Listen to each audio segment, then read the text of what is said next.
새해 인사 한번 하시죠. 새해 복 많이 받으세요. 네, 새해 복 많이 받으세요. 네. 12월 23일 예배 드리고 또 이렇게 정말 오랜만에 거의 한 달 만에 드린 것 같습니다. 너무너무 반갑고 잘 오셨습니다. 이제 이번 주부터는 정말 마음껏 이렇게 하나님 앞에 예배할 수 있기를 소망해 봅니다. 링컨 대통령이 마차를 타고 켄터키주를 방문할 때였습니다. 한 대령이 그 링컨 대통령에게 얼음을 탄 위스키를 한 잔 이렇게 권했습니다. 그러자 링컨이 정중하게 거절했습니다. 대령, 성의는 고맙지만 난 사양하겠어. 거절을 했습니다. 그리고 조금 있자 이 대령은 호주머니에서 담배 이 한 개피를 이렇게 꺼내더니 다시 한번 대통령에게 담배를 이렇게 권유를 한 겁니다. 그러자 역시 이번에도 링컨이 담배를 사양했습니다. 되게 멋졌죠. 두 번이나 권했는데 두 번 다 거부를 당하니까 좀 멋졌기도 했는데, 이때 링컨이 그를 향해서, 대령을 향해서 이런 이야기를 들려주었습니다. 내가 9살 때였어. 그때 어머니가 나를 침대 곁에 이렇게 앉혀놓고 이런 말씀을 하셨어. 이제 나는 회복이 불가능하다. 그러니 네가 나에게 이 한 가지만 좀 약속해 다오. 앞으로 네가 평생 살아가는 동안 절대로 술과 담배를 입에 대지 않겠다고 내게 좀 약속해 주려. 그렇게 어머니가 말했다라는 것입니다. 그날 링컨은 어머니께 약속을 했습니다.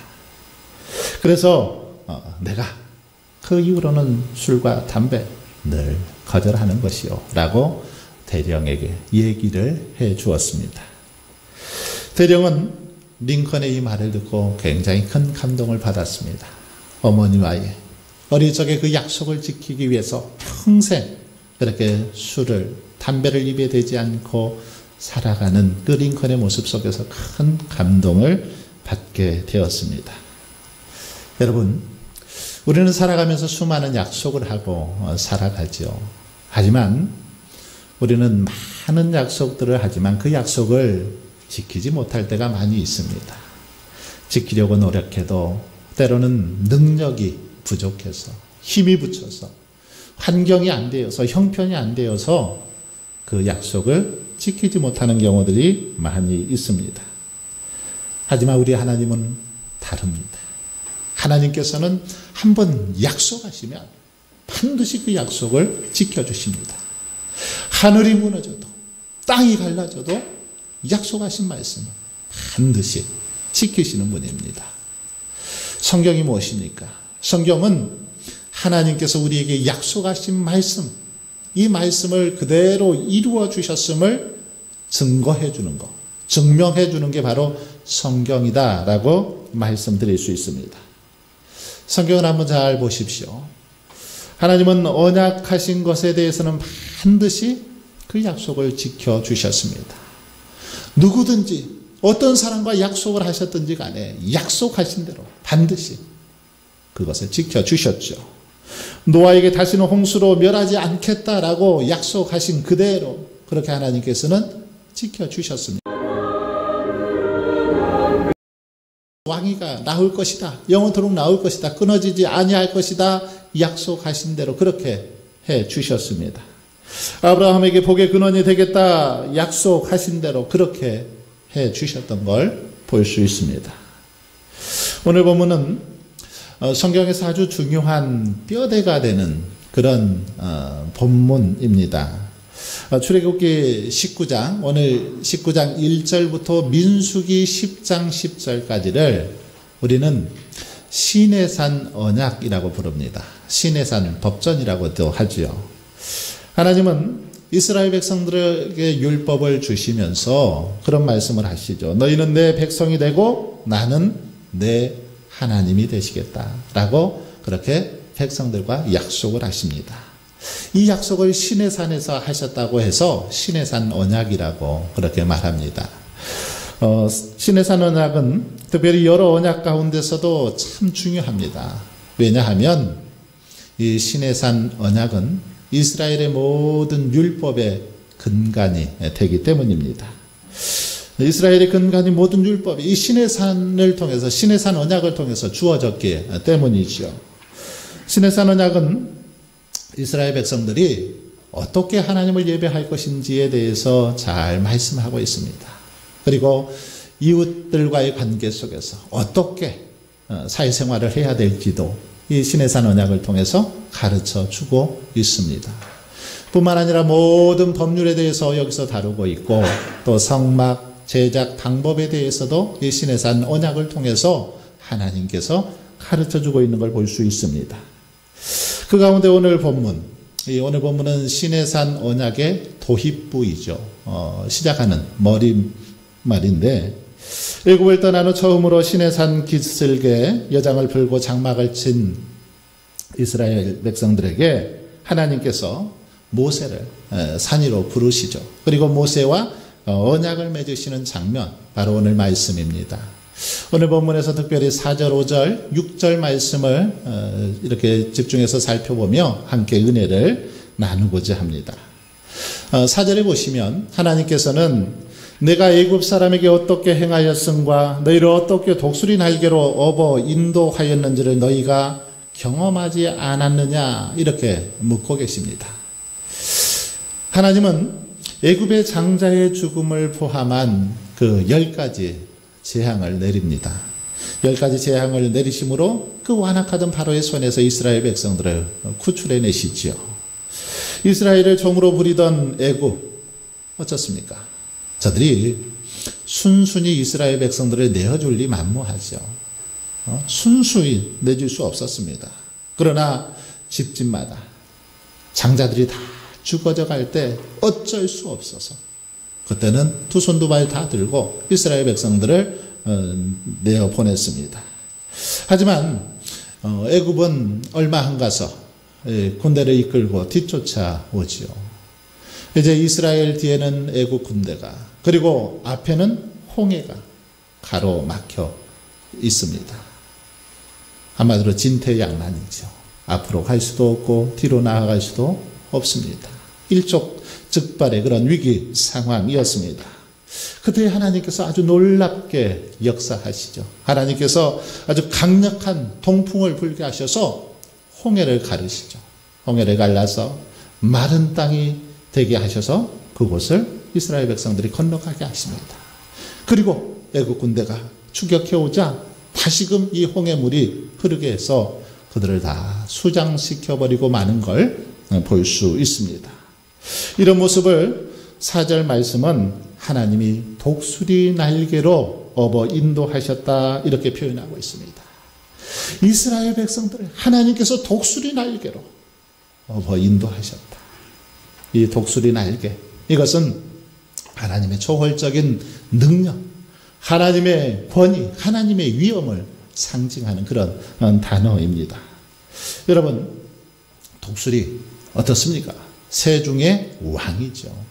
아주 그 위엄이 대단합니다. 이 독수리가 날개를 쫙 펴고 이 날아가는 그 모습 한번 보십시오. 얼마나 장관입니까? 그 위엄 앞에 모든 짐승들이 그냥 고개를 떨굴 수밖에 없는 거죠.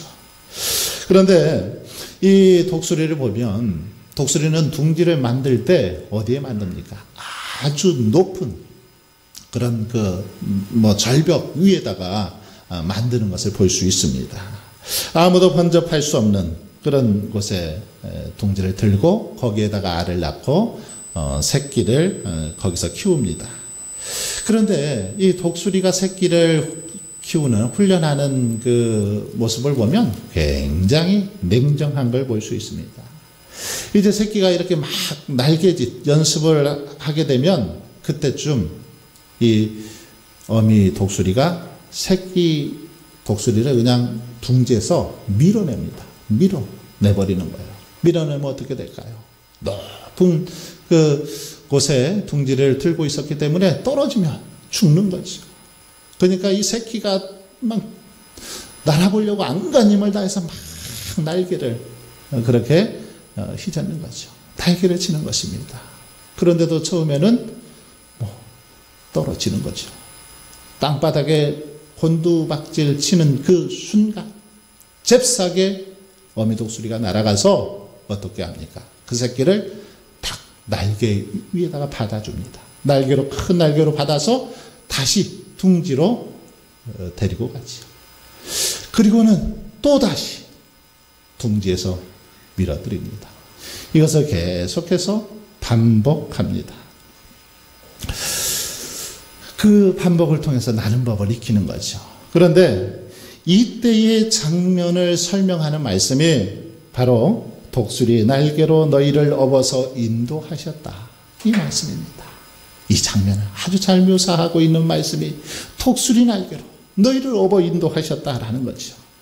여러분, 어미 독수리가 새끼를 둥지에서 이렇게 밀어들일 때 어미 독수리의 마음 어떠했을까요? 편치 않았을 것입니다. 혹시라도 내가 받지 못해서 또 혹시라도 잘못해서 새끼가 땅바닥에 떨어지면 어떻게 될까요? 즉사하고 맙니다. 그러니 얼마나 마음속에 이렇게 한편으로는 걱정이 앞섰겠습니까? 반면에 새끼는 어땠을까요? 아니, 어떻게 엄마가 돼서 나를 죽이려고 저기서 밀어들일 수가 있어? 저게 엄마 맞아? 어쩜 저럴 수가 있냐 하고 아마 마음속에 강한 의심도 들고 불만도 있었을 것입니다. 여러분, 그러나 지금 이렇게 어미 독수리가 새끼를 밀어들이는 거 죽이려고 그런 걸까요? 그러지 않죠. 그를 훈련시키기 위해서죠. 아주 강한 독수리로 만들기 위해서, 나는 법을 가르치기 위해서 그런 과정을 겪게 하는 것입니다. 이와 마찬가지로 하나님께서 이스라엘 백성들을 애굽에서 종살이하게 하시고 또 광야에서 유리방황하게 하신 것도 같은 겁니다. 이스라엘 백성들을 죽이려고 고생시키려고 하신 게 아니라는 겁니다. 그것을 통해서 더 하나님의 백성으로, 하나님의 사람으로 훈련시키고자 그렇게 하셨다라는 것입니다. 이런 고통과 어려움을 통해서 하나님의 사랑이 얼마나 크고 귀한지를 가르쳐 주시고 알게 하시려는 목적 때문에 그렇게 하신 거라는 겁니다. 하나님이 얼마나 위대하고 능력 있는 분인지 몸소 이 모든 과정들을 통해서 경험하고 맛볼 수 있도록, 그것을 알도록 하기 위해서 이런 과정을 허락해 주셨다라는 말씀입니다. 하나님은 이와 같이 이스라엘 백성들을 어떻게 구원하고 어떻게 인도하셨는지를 잘 설명한 다음에 이제 다음과 같이 말씀하셨습니다. 5절 6절 말씀이죠. 세계가 다 내게 속하였나니 너희가 내 말을 잘 듣고 내 언약을 지키면 너희는 모든 민족 중에서 내 소유가 되겠고 너희가 내게 대하여 제사장 나라가 되며 거룩한 백성이 되리라. 여기 보시면 너희가 내 말을 잘 듣고 내 언약을 지키면 이라는 그런 단어가 나오죠. 내 말을 잘 듣고 내 언약을 지키면, 이 구절, 이 말씀은 왜 우리들이 하나님의 말씀을 지켜야 되는지, 왜 우리가 하나님의 말씀을 가까이 하고 묵상하며 살아가야 하는지를 아주 잘 가르쳐주고 있는 그런 말씀입니다. 하나님의 말씀을 듣고 지켜야 하나님의 소유가 되고 하나님의 거룩한 백성이 되고 제사장 나라가 될 수 있기 때문에 하나님의 말씀을 듣고 지켜야 된다라고 그렇게 가르쳐주고 있습니다. 여러분, 그렇습니다. 이 땅에서 우리들이 하나님의 소유로 거룩한 백성으로 살 수 있는 방법은 날마다 하나님의 말씀을 듣는 것입니다. 하나님의 말씀에 귀를 기울이고 그 말씀을 지켜 순종하는 것, 이것이 이 땅에서 우리가 살아갈 수 있는 방법이라는 것입니다. 말씀을 듣거나 지키지 않고는 결코 하나님의 백성으로서 정체성을 간직하며 살아갈 수 없습니다. 말씀을 모르고서 어떻게 하나님의 자녀답게 살 수 있겠습니까? 말씀을 모르고서 어떻게 이 땅에서 빛과 소금으로 살 수 있겠습니까? 그럴 수 없습니다. 그래서 하나님은 이스라엘 백성들에게 시내산 언약을 통해서 오직 하나님의 말씀을 잘 듣고 그분의 언약을 지킬 것을 힘주어서 강조하고 있습니다. 그러므로 저와 여러분은 하나님의 자녀로서 무엇보다 주의 말씀을 늘 가까이 하고 그 말씀을 듣고 지키고 행하며 살아갈 수 있기를 바랍니다. 그럴 때 우리 하나님께서는 우리의 삶을 축복해 주시고 선하신 길로 인도하여 주실 줄 믿습니다. 하지만 말씀을 잘 듣지 않고 순종하지 않으면 어떻게 될까요? 결국 그 인생은 저주를 받을 수밖에 없습니다. 이스라엘의 초대왕 사울을 한번 보십시오. 그는 이스라엘의 역사상 처음으로 왕이 되었습니다. 처음 왕. 얼마나 영광스럽습니까? 그렇지만 그 처음 왕이 되었지만 자신에 대해서 그냥 끝나고 말죠. 좀 후손들까지 계속해서 자기 후손에서 왕이 나오면 좋을 텐데 그냥 자기 대해서 끊어져 버리고 맙니다. 왜 그렇습니까? 그것은 사울의 불순종 때문이지요. 하나님께서 아말렉을 진멸하라 말씀하셨는데 사울은 자기 생각대로 자기 마음대로 실한 그 튼튼한 가축들 살려두었습니다. 그리고 아각도 죽이라고 했는데 죽이지를 않았습니다. 하나님 말씀에 불순종한 거죠. 그 결과 하나님께 버림받게 되는 것을 볼 수 있습니다. 불순종하면 생각나는 또 한 사람이 바로 엘리사의 시종 게하시입니다. 아람의 군대장관 나하만이 엘리사에게 와서 나병을 고침받게 됩니다. 하나님의 능력으로 고침을 받고 너무너무 감사해서 나하만 장군이 엘리사에게 이렇게 예물을 바치려고 하죠. 그러니까 엘리사가 거부를 합니다. 왜 거부합니까? 오직 하나님께만 영광 돌리기 위해서 거부합니다. 받질 않습니다. 그런데 이 엘리사의 시종 게하시가 재물에 욕심이 났습니다. 그래서 나하만이 이제 돌아가고 있는데 뒤쫓아가서 그렇게 얘기를 하는 것입니다. 자기 주인 엘리사의 이름을 팔면서 자기에게 엘리사가 주인이 은 2달란트와 옷 2벌을 주라고 했다고. 그래서 그것을 챙기게 되죠. 하지만 어때요? 그것이 게하시의 물질이 되지 못합니다. 오히려 게하시는 이 일을 통해서 나하만에게 있었던 나병이 게하시에게 생기게 되는 것을 볼 수 있습니다. 이렇게 하나님의 말씀을 저버리고 자기 멋대로 불순종한 사울이나 재물에 욕심이 들어서 그렇게 하나님의 말씀을 저버린 게하시, 이들은 결국 저주를 받고 말았습니다. 반면에 하나님의 말씀을 온전히 지키고 말씀대로 살았던 믿음의 사람들을 보십시오. 그들은 하나님께서 친히 높여주시고 축복해 주셨던 걸 볼 수 있습니다. 그들의 삶은 언제나 보석처럼 빛나게 해주셨습니다. 말씀 따라 살아갈 때, 말씀을 지키며 순종할 때 하늘의 별처럼 보석처럼 빛나게 해주셨습니다. 요셉을 보십시오. 요셉은 외로운 타국에서 종살이를 했죠. 바로의 친위대장 바로 보디발의 집에서 그렇게 종살이를 했는데 이 보디발의 아내가 노골적으로 날마다 유혹을 하는 겁니다. 그런데 요셉은 끝내 그 유혹을 물리치죠. 끝까지 그 유혹을 물리칩니다. 한번 생각해 보세요. 당시 요셉은 젊은 청년이었습니다. 한창 피가 끓어오를 그런 나이죠. 타국에서 아주 외로웠습니다. 또 주인 보디발은 지금 출타 중이었습니다. 그러니 어떻게 보면 그 보디발의 아내와 동침할 수 있는 절호의 기회였죠. 좋은 그런 상황이었습니다.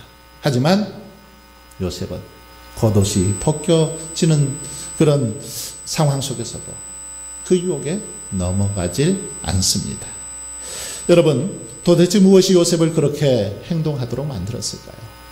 어떤 믿음이 있었길래 요셉이 그것을 이겨낼 수 있었습니까? 창세기 39장 9절은 이렇게 말씀하고 있습니다. 이 집에는 나보다 큰 이가 없으며 주인이 아무것도 내게 금하지 아니하였어도 금한 것은 당신뿐이니 당신은 그의 아내입니다. 그런즉 내가 어찌 이 큰 악을 행하여 하나님께 죄를 지으리이까? 내가 어찌 이 큰 악을 행하여 하나님께 죄를 지으리?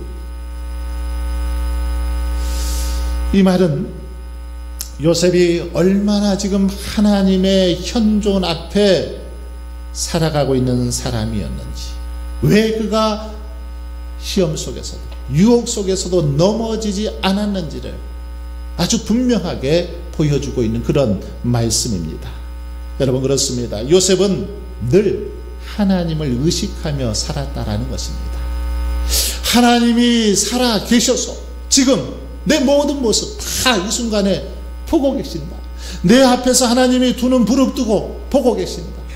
내 옆에서, 내 뒤에서 나의 모든 모습을 지금 지켜보고 계신다. 이 믿음을 가지고 살았다라는 것입니다. 하나님이 살아 역사하셔서 매 순간순간마다 나를 보고 계신다. 그러니 여러분, 어떻게 죄를 범할 수 있겠습니까? 어떻게 하나님의 말씀을 어길 수 있었겠습니까? 이런 믿음이 있었기에 담대하게 단호하게 그 유혹을 뿌리칠 수 있었던 것입니다.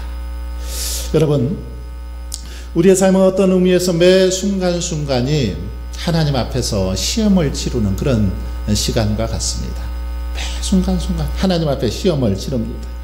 우리에게도 언제 성적인 유혹이 다가올지 모릅니다. 언제 재물의 그 유혹, 탐욕의 유혹이 우리에게 다가올지 모르지요. 그런데 중요한 것은 이 영적 시험은 수능고사장에서 이렇게 수능시험을 치르는 것처럼 날짜를 정해놓고 시간을 정해놓고 장소를 정해놓고 시험이 오는 게 아니라는 거죠. 그렇게 오면 대비할 수 있겠죠. 언제 어디서 어떻게 시험을 보겠다, 그렇게 하나님이 미리 이렇게 고시를 해주면 시험에 우리가 잘 대비할 수 있습니다. 그런데 그렇게 시험이 임하지 않습니다. 영적인 시험은 그냥 우리의 일상 속에서, 우리가 늘 대하는 사람들 속에서, 또 우리가 늘 사용하는 재물을 통해서 언제 어떤 순간에 다가올지 모르더라는 것이죠. 이럴 때마다 여러분, 우리가 시험을 이길 수 있는 방법, 유혹을 떨쳐낼 수 있는 방법 무엇입니까? 그것은 바로 요셉처럼 하나님의 말씀을 기억하고 말씀 안에 온전히 거하는 것입니다. 하나님의 말씀 우리가 잘 귀 기울여 듣고 그 말씀을 지킬 때 시험에서 승리할 수 있다는 것이요. 요셉은 하나님께서 지금 말씀하시는, 자신에게 지금 뭐라고 하시는지 늘 들었다라는 것입니다. 지금 어떻게 하는 것이 하나님의 뜻대로 행하는 것인지를 깨달았다라는 것입니다. 그래서 시험에서 이길 수 있었습니다. 여러분, 그러므로 우리가 영적 시험에서 승리하기 위해서 무엇보다 늘 말씀으로 충만할 수 있기를 바랍니다. 말씀 안에 온전히 거하여 좌로나 우로나 치우치지 않기를 바랍니다. 오늘 본문은 시내산 언약을 통해서 말씀을 듣고 언약을 지키는 자들에게 주시는 축복에 대해서 기록하고 있습니다. 말씀을 잘 지킬 때에 하나님께서 어떤 복을 허락하십니까? 앞에서 살펴본 것처럼 우리가 하나님의 말씀을 잘 듣고 언약을 지킬 때 하나님께서 세 가지 복을 허락해 주십니다. 첫 번째, 내 소유가 되겠다라고 그렇게 말씀하십니다. 너희들은 내 소유가 되리라, 그렇게 말씀하시죠. 여기서 이 소유라는 이 말은 원어로 세귤라라는 그런 원어를 쓰고 있습니다. 이것은 소유권과 가치를 말하는데, 무슨 말이냐면 이것은 나의 것이면서 내 것이면서도 아주 귀한 가치 있는 그런 보물을 말할 때 세귤라 이렇게 말합니다.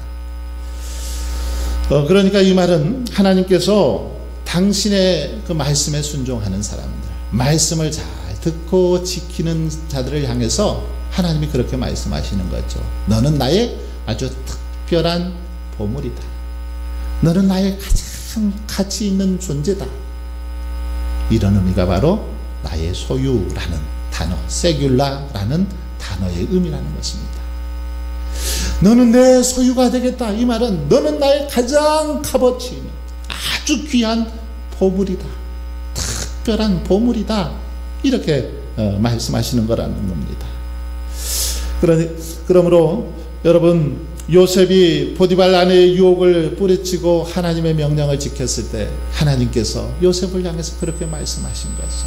너는 내 소유다. 세귤라다. 이렇게 말씀하신 겁니다.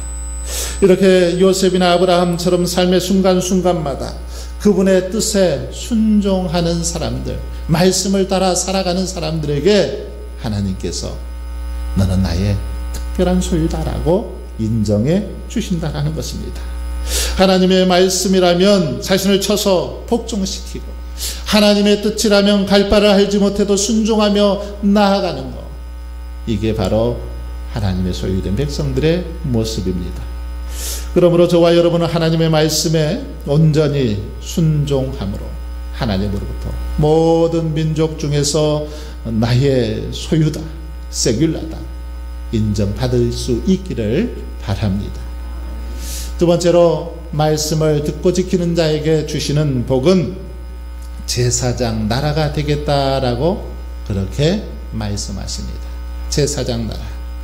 여기서 제사장 나라란 1차적으로 하나님께 제사를 드리며 헌신하는 제사장들이 끊이지 않는 나라가 되겠다라는 말입니다.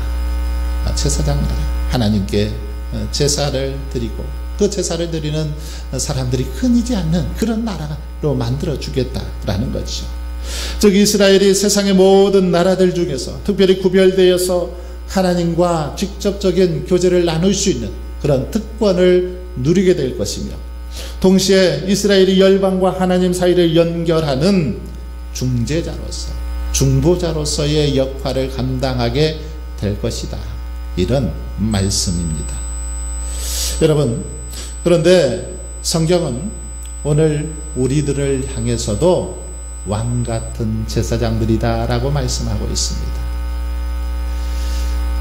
구약 성경에 나오는 레위인들만을 향해서 제사장들이라고 말씀하지 않고 저와 여러분을 향해서 베드로전서 2장 9절에서 너희는 왕같은 제사장들이다 라고 말씀하십니다.